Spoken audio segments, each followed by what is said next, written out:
Hello, we are broadcasted from in the basement at an undisclosed location.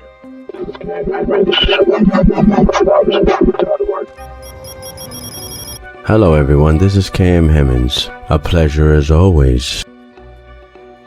In the 1940s, Germany waged one of the most successful psychological operations of all time. They convinced a beleaguered and under-attack German population to wage a war on the world, and almost succeeded in bringing the world to its heels. With the might of German industry and ingenuity, the Third Reich struck a vicious blow against its enemies. Beyond the staggering and unprecedented mobilization of armaments, weaponry, and technology, there was a weapon more potent than all the aforementioned ones combined. This weapon was a weapon of the mind. Within it was the grounds for a complete shift in the world as we know it. Beyond the bombs and bombers was a weapon so potent, even its enemies adopted it. This weapon is the weapon of all weapons. The mother of all weapons. The weaponization of the human mind itself. This weapon was the Department of Propaganda. What comes to mind when you hear the word propaganda? Intrigue, deception, lies, agenda. The Department of Propaganda was so successful that the Western powers adopted it. However, the word propaganda was taboo and left a bad taste in the mouths of the peoples of the world. Those naughty Germans ruined that word for everyone, as they ruined the name Adolf.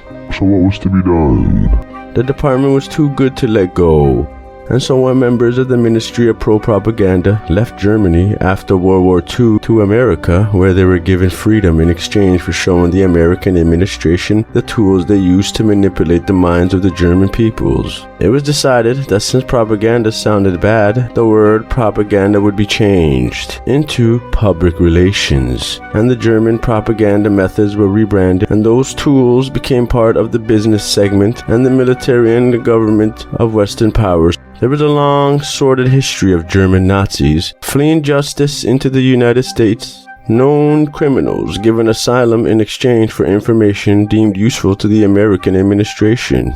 It is rather incredulous how murderers and psychopaths of Germany were welcomed with open arms and given sanctuary in the United States and South America, in exchange for the knowledge they honed in the extermination camps and the war machine. What happened to never again? Such is the amnesia of man, that in his haste for conquest and glory, he will forego his very soul to obtain domination of the globe. Speak plainly, Hemmans. Stay in the pocket of the video. You are in deviation. Indeed, narrator. Thank you for being a rudder on this ship. You are welcome, Hemmans. And so the Department of Propaganda was renamed the Department of Public Relations. What are the Department of Public Relations? Public Relations Departments supervises and assesses public attitudes in maintaining mutual relations and understandings between an organization and its public. It improves channels of communication and to institute new ways of setting up two-way flow of information and understanding. Well, that sounds complicated. It really isn't. Think of the organization in this case as a predator. It learns its prey and lures it into its trap. The prey is the public, and the predator is the organization. So far we have a predator and a prey. Like in the animal kingdom, there are different types of predators and different types of organizations.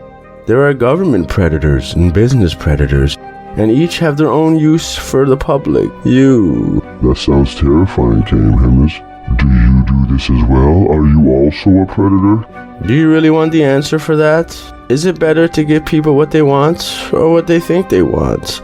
Is it better to give people what they want or what they think they want? What if you can make them think that they want what you're selling and make it feel like that you had nothing to do with that? Now that's propaganda or public relations.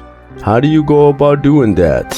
Well, perception. Yes, what you perceive is what you believe. I believe this channel is out of content. It will be obsolete. What is obsolete, Hemmans? Obsolete means to be in no longer use or made or needed. I perceive that this channel is obsolete, and so you need to subscribe to my new channel. What new channel, KM Hemmans? Well, I have a new channel called KM Hemmans 2. Look it up. It's on YouTube. It's a better version of my channel, a newer version, with newer graphics and newer audio. Does that sound enticing? Look up the channel. Do it now. It is epic. Open a new window and look it up. Did you do it? I'm waiting. Well, did you do it? I'm sure you want to. Well, if you didn't, I'm sure you want to. That feeling that you felt is called manipulation. That was what they called perceived obsolescence. I convinced you that this channel is not up to date and is missing something. I then planted the solution for that as KM Hemmans 2. Now admit it, you were interested. You were curious. You were happy at the idea of a newer, better channel. That was propaganda that was used to great efficiency to create a solution for a problem that you never knew even existed. And that was what they call perceived obsolescence. Now, perceived obsolescence goes hand in hand with planned obsolescence. Apple puts a new phone out every year, and every year your last phone it becomes obsolete in your mind. Obsolete means that it's no longer useful. In reality, that phone is fine. It works just the same, and you find yourself believing that the new phone is now of no use. It is garbage. It is dead. It is no longer good enough. This is called planned obsolescence. It is a deliberate strategy by industry to manufacture new products when the old products you possess still work. Perceived obsolescence and planned obsolescence is a manipulation of your mind and is designed to sell you products that you don't need. Like Joseph Goebbels, leader of the pro-propaganda ministry, sold the Nazi party to the unsuspecting German masses. This is propaganda, or as the British and American and Canadians renamed it, public relations.